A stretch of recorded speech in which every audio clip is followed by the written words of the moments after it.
সূর্যের সোনালী কিরণ ভারতবর্ষের যে রাজ্যকে প্রথম স্পর্শ করে তার নাম অরুণাচল। মূলত পূর্ব, পশ্চিম এবং মধ্য অরুণাচলেই মানুষ ঘুরতে যায়। তবে এই বিশাল প্রদেশের পুরোটা ঘুরে দেখতে হলে অনেক সময় লাগে। এবার ডিসেম্বরের ছুটিতে আমরা গিয়েছিলাম অরুণাচলের সবচেয়ে জনপ্রিয় রুট তাওয়াং সার্কিট, অর্থাৎ কিনা পশ্চিম অরুণাচল। বাকিটা ঘুরবো অন্য কখনো। অরুণাচল ঘোরার সেরা সময় অক্টোবর থেকে মে মাস। তবে ডিসেম্বরের শেষ থেকে মার্চ মাস পর্যন্ত হাড় কাঁপানো ঠান্ডা। বেশিরভাগ সময় টেম্পারেচার মাইনাসে বা তার নিচেই থাকে। তবে আমরা ঘোরার জন্য এই সময়টাই বেছে নিয়েছি।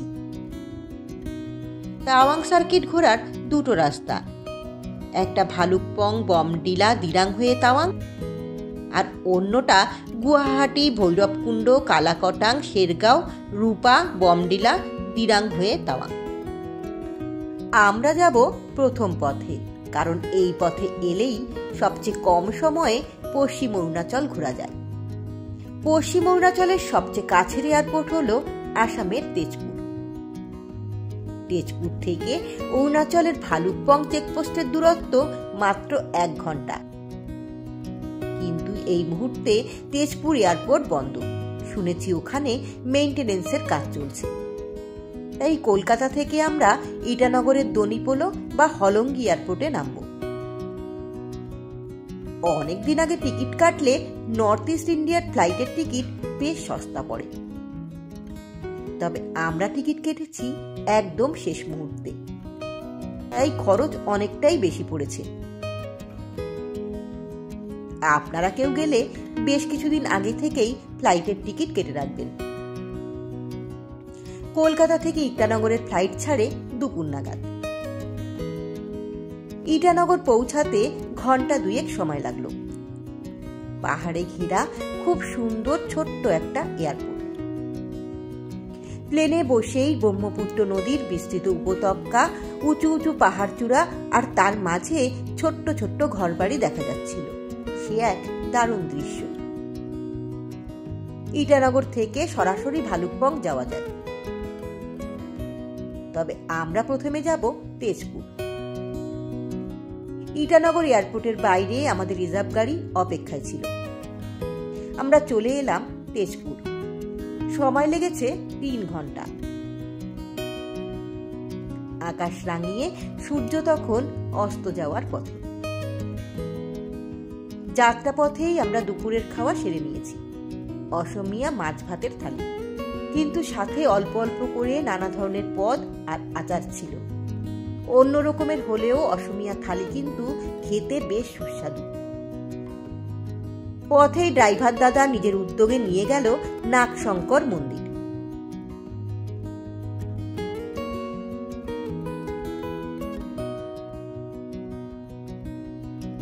মন্দিরের ভিতরে বড় একটা পুকুরে বিভিন্ন ধরনের বিশাল বিশাল কচ্ছপ সংরক্ষিত রয়েছে। আমি এমনটা আগে কখনো দেখিনি। তেজপুর বেশ জমজমাট জায়গা। এদিক সেদিক অনেক থাকার জায়গা, ফলে আগে থেকে হোটেল বুকিং এর দরকার হয় না। বাজারের ভিতর আমরা একটা হোটেল বেছে নিয়েছি। প্রথম দিন আমরা তেজপুর থেকে ভালুকপং হয়ে অরুণাচলে প্রবেশ করব। তেজপুরের শ্রী শ্রী মহাভৈরব মন্দির খুব জাগ্রত। সকাল সকাল বাবার মন্দির দর্শন করে আমাদের যাত্রা শুরু হলো। নামেরি ফরেস্টের মধ্যে দিয়ে ঝাঁ চকচকে সুন্দর রাস্তা। 2 ধারে কখনো জঙ্গল, আবার কখনো চাষের ক্ষেত। ভালুকপং ঢোকার একটু আগেই আমাদের সঙ্গী হলো জিয়াভরলি নদী। অরুণাচলে এই নদীর নামই কামেং নদী। টলটলে স্বচ্ছ নীল জলরাশি। দূরে ওই ধূসর পাহাড় শ্রেণী, কি অপূর্ব প্রাকৃতিক শোভা। সারা বছর এই নদীতে জল থাকে। নদীতে রিভার র্যাফটিংও করা হয়, তবে আমরাও সব করিনি। এবার সোজা চলে যাব ভালুকপং।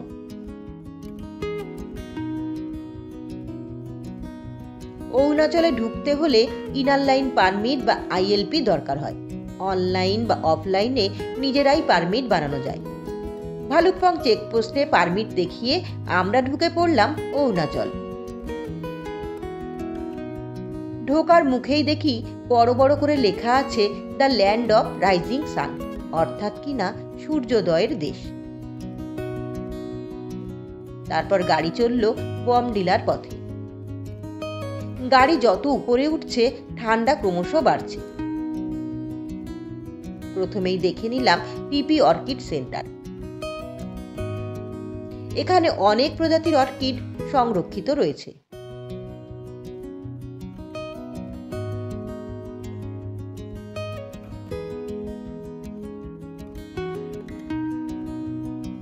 এরপর এলো অপূর্ব একটা হ্যাঙ্গিং ব্রিজ। লাল, নীল, সবুজ রঙিন প্রার্থনা পতাকা দিয়ে ব্রিজটা সাজানো। এই ব্রিজে চড়তে প্রথমে একটু ভয় লাগলেও পরে কিন্তু বেশ মজাই লাগছিল। এরপর আবার আমরা বেরিয়ে পড়লাম। পথে বেশ কয়েকটা ছোট ছোট ঝর্ণা আছে। এরকম একটা ঝর্ণার সামনে আবারও কিছুক্ষণের বিরতি। অরুণাচলে এলে সরাসরি বেশি উচ্চতায় না গিয়ে মাঝে কোথাও রাত্রিবাস করাটা কিন্তু খুব জরুরি, না হলে উচ্চতাজনিত সমস্যা হয়। তাই কেউ কেউ বমডিলা, আবার অনেকে দিরাঙে থাকেন। আর আমরা থাকবো দিরাঙের কাছে খুব সুন্দর একটা অফবিট জায়গায়, যার নাম সাংতি ভ্যালি। বিস্তৃত এক উপত্যকার মধ্যে দিয়ে বয়ে গেছে সাংতি নদী।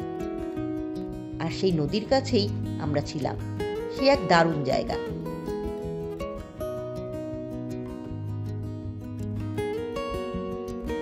দ্বিতীয় দিন সাংতি ভ্যালি থেকে আমরা যাব তাওয়াং। ব্রেকফাস্ট সেরে সকাল সকাল বেরিয়ে পড়লাম।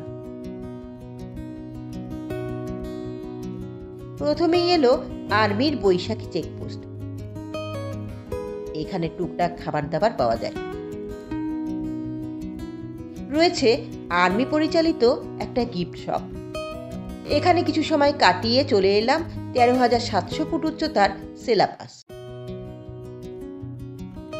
এ পথের শোভা বর্ণনাতীত, অপূর্ব বললে কমই বলা হবে। সমস্ত গাছপালা বরফের চাদরে ঢেকে গেছে। প্রতিটা গাছকেই মনে হচ্ছে যেন ক্রিসমাস ট্রি। তবে ডিসেম্বরে যতটা বরফ আশা করেছিলাম ততটা বরফ এখনো পড়েনি, তবে বেজায় ঠান্ডা। সেলাপাস পেরিয়ে এবার এলো সেলা লেক। পাহাড়ে ঘেরা সেলা লেকের নীল জলরাশির অর্ধেকেরও বেশি দেখি বরফেই ঢেকে আছে।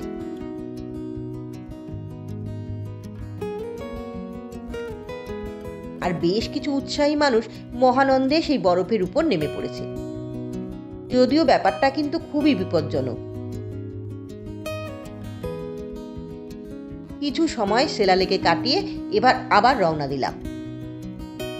পথের দুধারে দেখি বরফের দারুণ দারুণ ভাস্কর্য তৈরি হয়েছে। এসব দেখতে দেখতে পৌঁছে গেলাম যশবন্তগড় ওয়ার মিউজিয়ামে। মিউজিয়াম জুড়ে আছে ভারতীয় বীর সেনাদের জীবনগাথা। দেখতে দেখতে অজান্তেই চোখ ভারী হয়ে এলো। মিউজিয়াম পেরিয়ে গাড়ি চলল নুরনাং ওয়াটারফলস বা জং ফলসের পথে।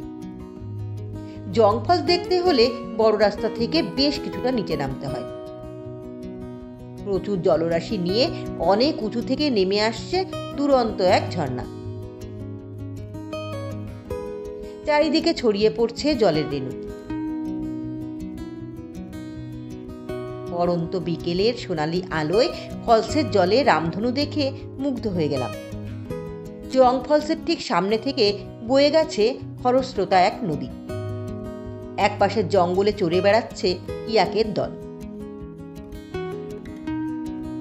যখন তাওয়াং পৌঁছালাম তখন বিকেল পেরিয়ে সন্ধ্যা নেমেছে। তাওয়াংয়ে আমরা মোট 3 রাত ছিলাম। এখানেও প্রচুর থাকার জায়গা। আমাদের হোটেল ছিল নেহেরু মার্কেট এলাকায়। বাজার এলাকায় থাকার সবচেয়ে বড় সুবিধা হলো দোকানপাট, রেস্তোরাঁ সব একদম নাগালের মধ্যে থাকে। তাই নানা ধরনের খাবার দাবার খেয়ে, বাজার ঘুরে আর শপিং করে সন্ধ্যাগুলো কিন্তু দুর্দান্ত কেটেছে। এখানে আমরা মা কালী বাঙালি হোটেলে খেয়েছি। এদের রান্না বেশ ভালো। এছাড়া যারা বাঙালি খাবার চান না, তাদের জন্য দুর্দান্ত এক রেস্টুরেন্ট হলো মন ভ্যালি রেস্টুরেন্ট। আজ তৃতীয় দিন। তাওয়াং থেকে আজ আমরা দেখব 15,200 ফুট উচ্চতার বুমলা পাস, সঙ্গীতসার লেক বা মাধুরী লেক আর পিটিসো লেক। এই পথে যেতে হলে আলাদা পারমিশন লাগে এবং লোকাল গাড়ি ভাড়া করেই যেতে হয়। হোটেলে পরিচয়পত্র আর ILP দিয়েছিলাম, ওরা এইসব ব্যবস্থা করে দিয়েছে। গাড়ি প্রতি ভাড়া 5,500 টাকা। পুরোটা ঘুরতে 7 থেকে 8 ঘন্টা সময় লাগে। তাওয়াং থেকে 22 কিলোমিটার দূরে ওয়াই জাংশন। এখানে রাস্তা ভাগ হয়েছে। একটা রাস্তা গেছে বুমলা পাস, অন্যটা গেছে মাধুরী লেক।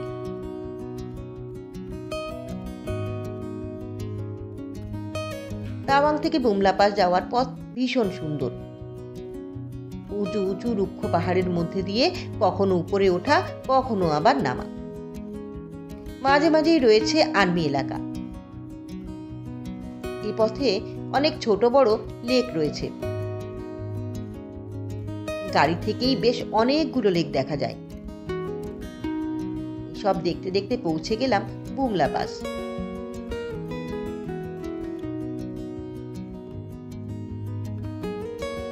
ভারত চীন সীমান্তে অবস্থিত বুমলা পাস দেখা এক অসাধারণ অভিজ্ঞতা। সেনাবাহিনীর এক জওয়ান আমাদের বর্ডার চেকপোস্ট অবধি নিয়ে গেলেন। বুমলা পাসের একটু নিচে রয়েছে পরম যোদ্ধা যোগিন্দর সিং এর মন্দির।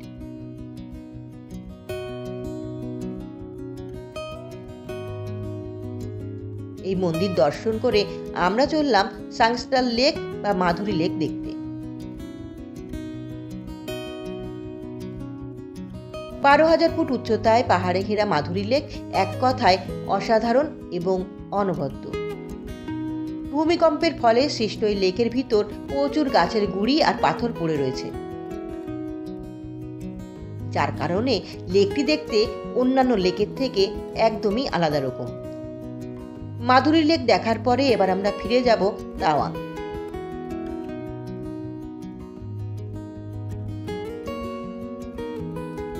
পথেই দেখে নিলাম বিশাল আকৃতির জায়ান্ট বুদ্ধা স্ট্যাচু। এই স্ট্যাচুটা এতটাই উচ্চতায় অবস্থিত যে পুরো তাওয়াং শহর থেকেই দেখা যায়। দুপুরের খাবার সেরে এবার আমরা চললাম অরুণাচলের বিখ্যাত তাওয়াং মনাস্ট্রি দেখতে। 1681 সালে তৈরি হওয়া এই মনাস্ট্রি ভারতের বৃহত্তম এবং এশিয়ার দ্বিতীয় বৃহত্তম মনাস্ট্রি। 3 তলায় মনাস্ট্রির ভিতর রয়েছে ভগবান বুদ্ধের এক বিশাল এবং নয়নাভিরাম মূর্তি।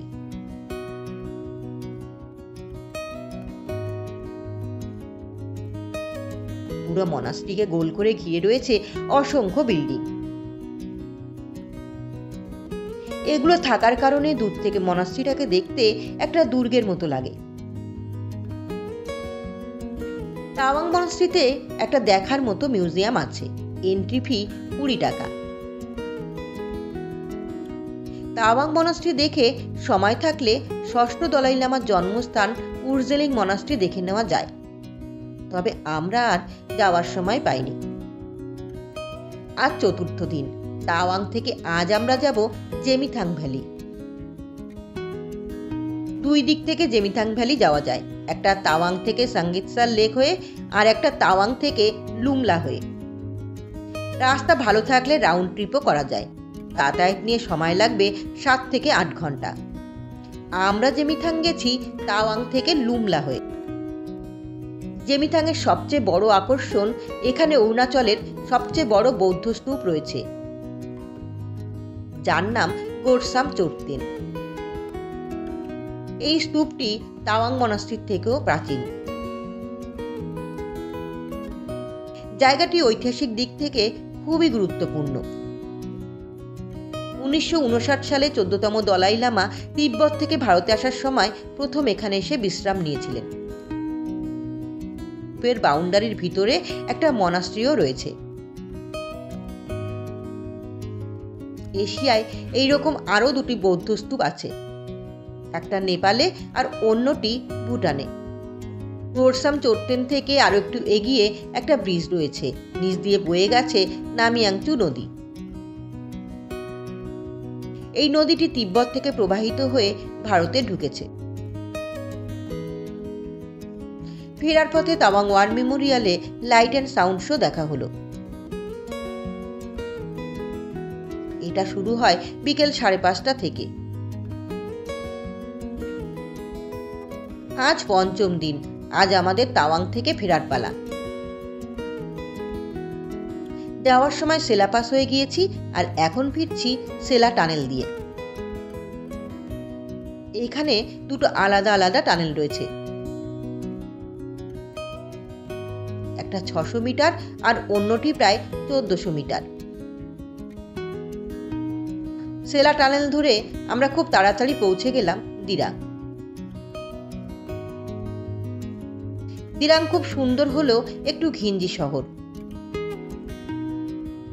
তবে আমাদের কাছে এই শহরটাই অনবদ্য হয়ে উঠেছিল অন্য কারণে। আমরা এক রাতের জন্য বুকিং করেছিলাম দিরাং মনাস্ট্রির গেস্ট হাউস। দিরাং মনাস্ট্রি এমনিতেই অপূর্ব সুন্দর, তার উপরেই মনাস্ট্রিতে থাকাটা একটা অসাধারণ রাজকীয় অনুভূতির জন্ম দিয়েছিল। আজ 6ষ্ঠ দিন, দিরাং থেকে আজ আমাদের ফেরার পালা। প্রথমেই গেলাম মান্ডালা টপ দেখতে। এটা দিরাং থেকে 30 কিলোমিটার দূরে। গাড়ি চলল খাড়া উপরের দিকে। রাস্তাটা দারুণ সুন্দর। প্রায় 3000 মিটার উচ্চতায় পাহাড়চূড়ায় অবস্থিত এই জায়গাটা আমাদের ভীষণ ভীষণ ভালো লেগেছে। এখানে সোনালী রঙের এক বুদ্ধ মূর্তিকে ঘিরে আছে 108টি ছোট ছোট স্তূপ। প্রসঙ্গত বলে রাখি, আমাদের পুরো ট্যুরের ড্রাইভার এবং হোটেল আমরা নিজেরাই বুকিং করেছি, কোনো এজেন্সির সাহায্য নেইনি। অরুণাচল এলে প্রতিদিন কমপক্ষে 7 থেকে 8 ঘন্টা ট্রাভেল করতে হয়, তাই যাতায়াত একটু আরামদায়ক না হলে বেশ কষ্টই হবে। এজেন্সিগুলো ট্রাভেলারে বা ছোট বাসে করেই ভ্রমণ করায়। আমাদের 3 জনের জন্য 4 সিটার গাড়ি নিলেই হয়ে যেত, তবু পাহাড়ি রাস্তায় আমরা বড় গাড়ি বেছে নিয়েছি, যার ফলে গাড়ি বাবদ খরচ অনেকটা বেশি হয়েছে।